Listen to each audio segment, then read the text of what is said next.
আমার ভাবি ছিলেন এক যুবতী মহিলা, তিনি আমার সাথে বাড়িতে একা থাকতেন, কিন্তু তার শরীর সবসময় ব্যথায় ভুগত। আমি প্রতি রাতে তার মালিশ করতাম, আর আমি জোরে জোরে মালিশও করতাম। কিন্তু এক রাতে আমার ভাবি গোসল করে এসে আমাকে তার কাছে ডেকে বললেন, তেল নিয়ে আসো দ্রুত, লাইট বন্ধ করো এবং কাজে লেগে যাও। আমি লাইট বন্ধ করতেই তিনি আমাকে তার দিকে টেনে নিলেন এবং তারপর তিনি সারারাত আমার সাথে এমন কিছু করলেন যা আমি কখনো ভাবিনি। আমার নাম জাদ, আমি তখন ২ বছরের ছিলাম। সেই দিনগুলোতে আমি বাড়িতে একা থাকতাম যখন আমার ভাইয়ের বিয়ে হয়ে গিয়েছিল, যাতে আমার একাকিত্ব দূর হয়। আমার ভাবির নাম ছিল শাবামার, আমি তাকে ভাবি না বলে শুধু শাবা বলেই ডাকতাম। তিনি প্রায়ই আমার ভাইয়ের অনুপস্থিতিতে বিষণ্ণ ও চিন্তিত দেখাতেন, অনেকবার আমি তাকে লুকিয়ে লুকিয়ে কাঁদতে দেখেছি। আমার মনে হতো তিনি হাসান ভাইয়ের কথা ভাবছেন, যখনই তুমি চুপে চুপে কাঁদো। কিন্তু আমি তাকে এ বিষয়ে কখনো জিজ্ঞাসাও করিনি, না, শাবা নিজে থেকে এ কথা বলেনি। তিনি সারাদিন চুপচাপ বাড়ির কাজ করতেন, তারপর রাতে নিজের ঘরে নিজেকে বন্ধ করে রাখতেন এবং তার ঘর থেকে কান্নার শব্দ আসতে শুরু করত। আসলে হাসান তার বিয়ের ১ সপ্তাহ পরেই দুবাই চলে গিয়েছিলেন। একজন নতুন বধূর জন্য স্বামী ছাড়া সময় কাটানো খুব কঠিন, কিন্তু হাসান শুধু আমার জন্যই বিয়ে করেছিলেন কারণ আমি তখন বাড়িতে একা থাকতাম এবং বাড়ির দেখাশোনার জন্য একজন মহিলার প্রয়োজন ছিল। তাই হাসান ভাই শাবাকে আমার হাতে সোপর্দ করেছিলেন। এক রাতে আমি দেরি করে ঘুমানোর জন্য জেগেছিলাম, শাবা আমাকে তার ঘরে ডাকলেন। সেই অন্ধকার রাতে সেই অচেনা ভাবী আমার সাথে কি করেছিলেন তা ভেবে আমি দ্রুত শাবার ঘরে পৌঁছে গেলাম। কারণ হাসান চলে যাওয়ার সময় শাবার দায়িত্ব আমার কাঁধে চাপিয়ে দিয়েছিলেন এবং বলেছিলেন যে আমি তার পরে তার স্ত্রীর সব প্রয়োজনীয়তার খেয়াল রাখব। আমি হৃদয় ও প্রাণ দিয়ে শাবার সব প্রয়োজনীয়তার খেয়াল রেখেছিলাম, কারণ আমি হাসানের টাকায় আরাম করতাম এবং চাইতাম যে শাবা আমার কোনো অভিযোগ হাসানের কাছে না পৌঁছায়। হাসান যখনই ফিরে আসতে চাইতেন, আমরা কিছু খরচ করে তাকে ফিরতে বাধা দিতাম। এই কারণেই হাসান কখনো ফিরে আসার কথা ভাবতেও পারেননি। রাত ১:০০ বাজে শাবা আমাকে তার ঘরে ডাকল। আমি ভেবে পৌঁছালাম যে শাবা হয়তো কোনো জরুরি কাজে ডেকেছে। কিন্তু যখন আমি সেখানে পৌঁছালাম, তখন আমি অবাক হলাম কারণ শাবা তার বিছানায় শুয়েছিল। আমি ঘাবড়ে গিয়ে দরজায় দাঁড়িয়ে গেলাম এবং তাকে ডাকলাম, হ্যাঁ ভাবি, কাজ আছে। আমি ভেবেছিলাম যখন আমি তাকে ডাকব সে উঠে বসবে। কিন্তু আমার আওয়াজ শুনে সে বলল, জাদ, ভিতরে আসো। আমার তোমার সাথে কিছু জরুরি কাজ আছে। সে তখনও বিছানায় মুখ নিচু করে শুয়েছিল। আমি ঘরে ঢুকলাম, কিন্তু আমার চোখ নিচু ছিল। আমি একটু লাজুক ছেলে ছিলাম এবং এটা প্রথমবার যখন আমি কোনো মহিলাকে এভাবে দেখছি।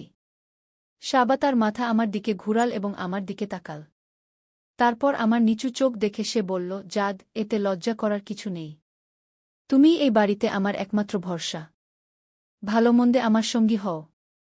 আমার স্বামী বিদেশে আছে, কিন্তু তুমি সব সময় আমার সাথে আছো। তুমি আমার দেখাশোনা করো। তাই আমি তোমাকে ফোন করেছিলাম এই ভেবে যে এই কঠিন সময়ে তুমি আমার পাশে থাকবে। আমি শাবার কথায় বিভ্রান্ত হয়ে তার দিকে তাকালাম। সে বলল, আমার মাথায় খুব ব্যথা হচ্ছে। তুমি কি আমার জন্য এটা করবে? তোমার ভাই আমাকে বলেছিল যে তুমি খুব ভালো মালিশ করো এবং তুমি তার মাথা ব্যথা মুহূর্তে ঠিক করে দিতে। শাবার কথা শুনে আমি হাসলাম, কারণ এটা সত্য যে যখন আমার ভাই এখানে ছিল সে সবসময় আমাকেই তার মাথার মালিশ করাত। কিন্তু সে তো ভাই ছিল। আমি আমার ভাবির মালিশ কিভাবে করতে পারি? শাবা আমার পরীক্ষা নিয়েছিল। আমি বুঝতে পারছিলাম না কি করব।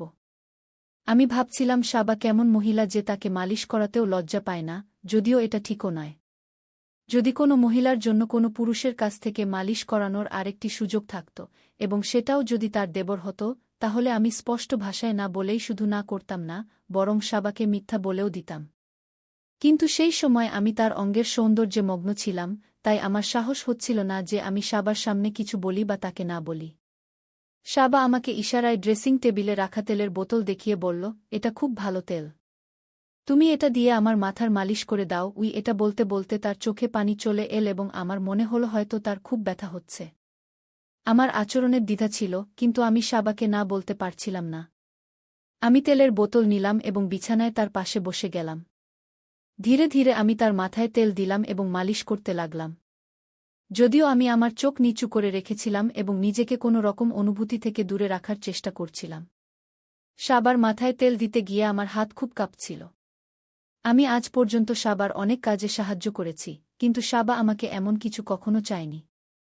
যখন আমি তেল দিচ্ছিলাম, ঘর সাবার অদ্ভুত আওয়াজে গুঞ্জন করতে লাগল, মনে হচ্ছিল যেন সে কিছুটা স্বস্তি পাচ্ছে। সাবা আর আমার দিকে তাকাল না এবং আমি তার মুখের দিকে তাকাইনি। আমার মুখ লজ্জায় লাল হয়ে গিয়েছিল। আমি এই অবস্থা থেকে বের হতে পারছিলাম না, কিন্তু আমাকে যা করতে বাধ্য করা হয়েছিল। যদি আমি সাবাকে না বলতাম এবং আমার ভাই জানতে পারত যে আমি সাবার কোনো আদেশ মানিনি, তাহলে আমার পকেট মানি বন্ধ হয়ে যেত। কিন্তু আজ সাবার আমার প্রতি অনুগ্রহ কিছু অন্যরকম ছিল।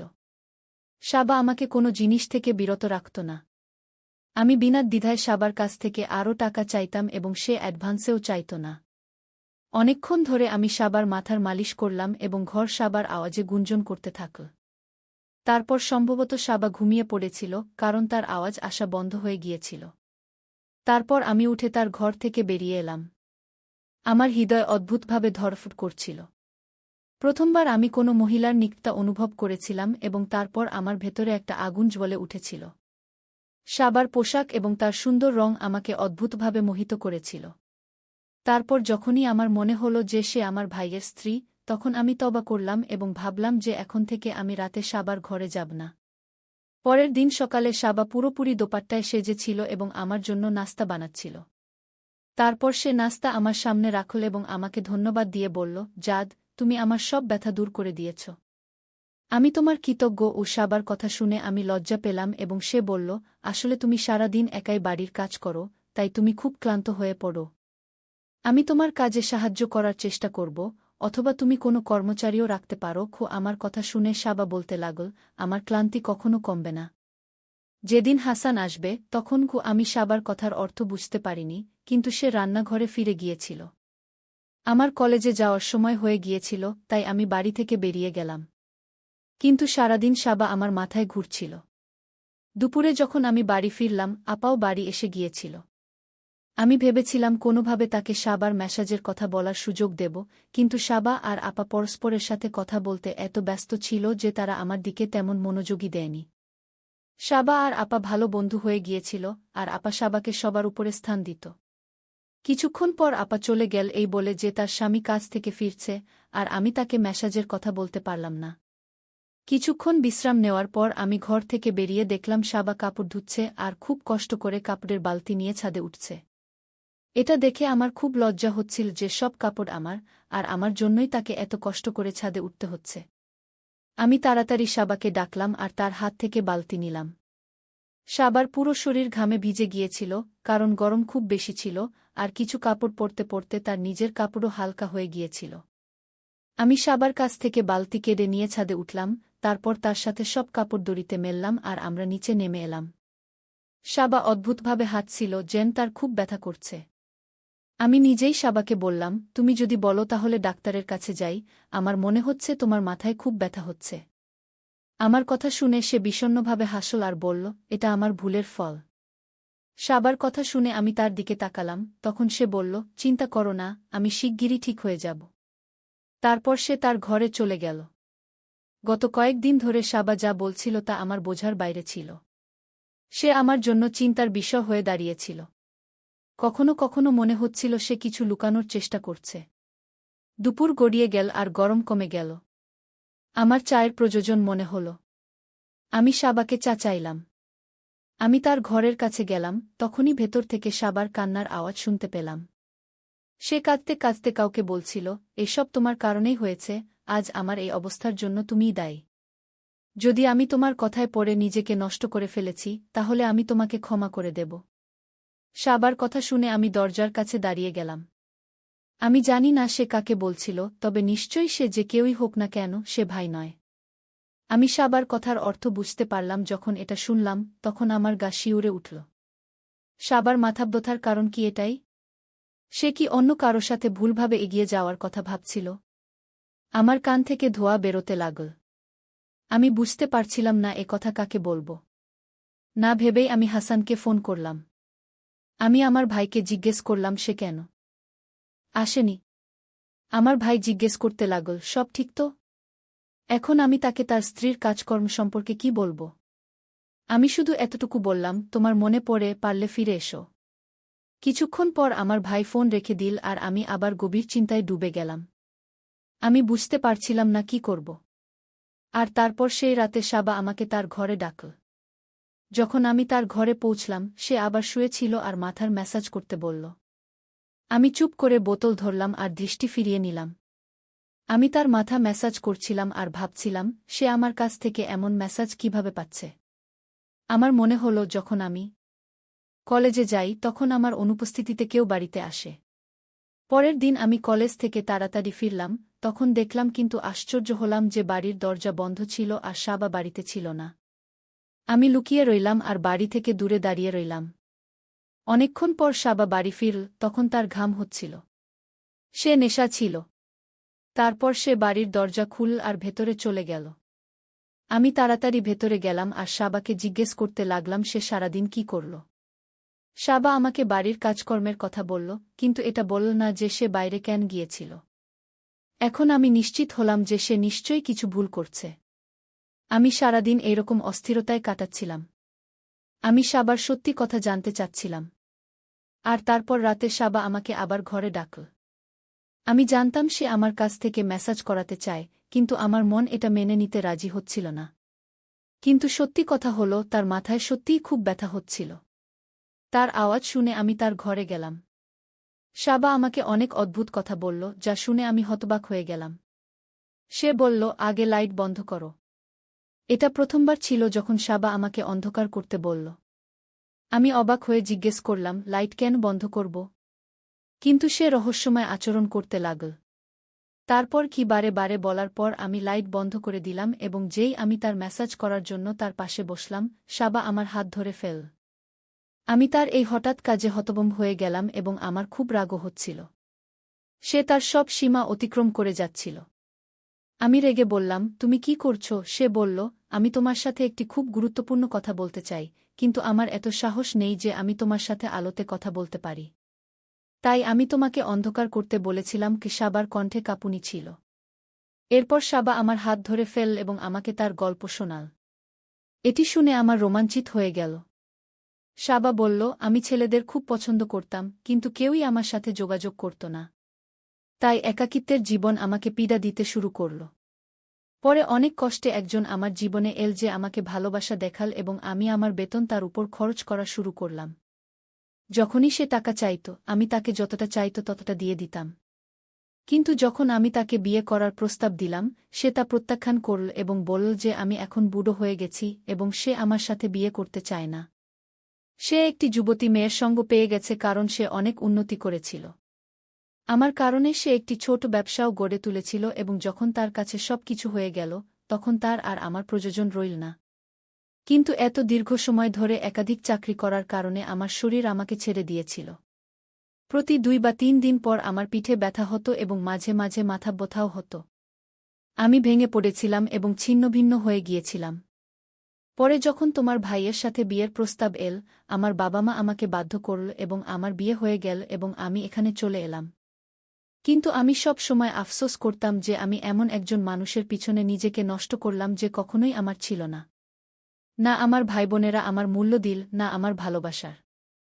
এবং তারপর আমার সাথে আরও বড় অবিচার হলো যখন আমি জানতে পারলাম যে তোমার ভাই দুবাইতে বিয়ে করেছে।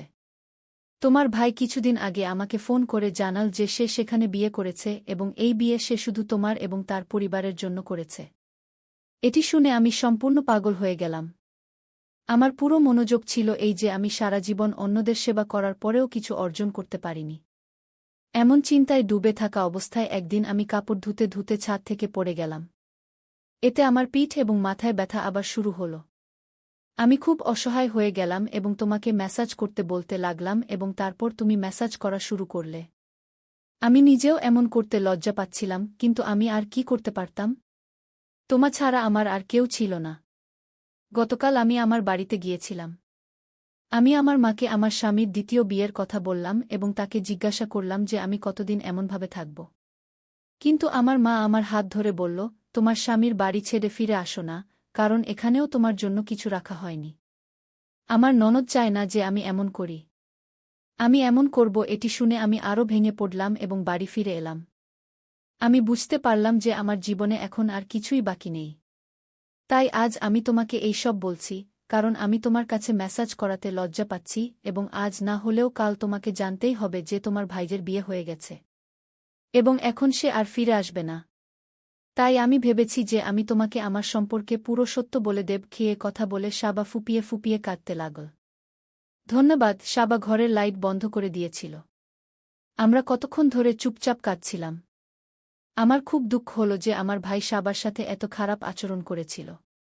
সে আগেই তার সাথে খুব খারাপ আচরণ করেছিল এবং এখন তার ভাই তাকে ছেড়ে চলে গেছে।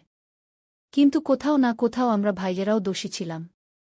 আমরা হাসানকে কখনো ফিরে আসতে দিইনি। তার বয়স বাড়ছিল। সে কতদিন ধরে একা ছিল। তাই সে বিদেশে একটি মেয়েকে বিয়ে করেছে। অনেক সময় পর সাবা কথা বলা শুরু করল। আমি আমার পুরো জীবন এই বাড়িতেই কাটাব। আমি তোমার সেবাও করব এবং বাড়ির যত্ন নেব। শুধু আমাকে কখনো এই বাড়ি ছেড়ে যেতে বলো না। তোমার ভাই কখনো ফিরে আসবে না এবং আমি এই নিয়েই থাকতে চাই। আমার ভয় যে একদিন তুমি আমাকে এই বাড়ি থেকে বের করে দেবে। আমি সাবাকে বললাম যে এটি সম্ভব নয়। আমি তোমাকে কখনো এখান থেকে যেতে বলবো না। যেভাবে তুমি এই বাড়ি সামলেছ কেউ তা পারে না। কিন্তু তোমার একাকী জীবন ছোট হয়ে যাবে। আমি চাই যে তুমি তোমার ভাইয়ের থেকে তালাক নিয়ে আমাকে বিয়ে কর। সাবা আমার কথা শুনে হতবাক হয়ে গেল। আমি উঠে ঘরের লাইট জ্বালিয়ে দিলাম।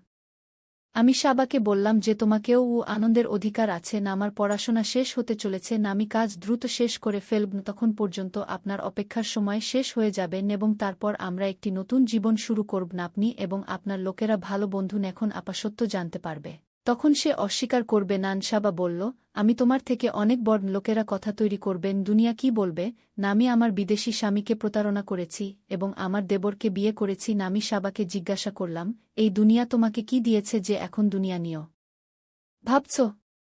না আমার এই সম্পর্কে কোনো আপত্তি নেই না। আমার কথা শুনে সাবা কেঁদে উঠল না। আমি তখনই আপাকে ফোন করলাম এবং তাকে পুরো ঘটনা বললাম না। আপনি খুব লাজুকও ছিলেন। তিনি সাবার কাছে ক্ষমাও চাইলেন এবং তারপর সাবা এহসান ভাইকে তালাক দিলেন এবং কিছুদিনের মধ্যেই সাবা এবং আমার বিয়ে হয়ে গেলেন। সাবা আমার সাথে খুব খুশি না। আমি বয়সে ছোট ছিলাম না কিন্তু আমি আমার ভাগ্যকে সম্পূর্ণরূপে পূরণ করতে সক্ষম ছিলাম না। আমাদের সম্পর্কের জন্য খুব ভালো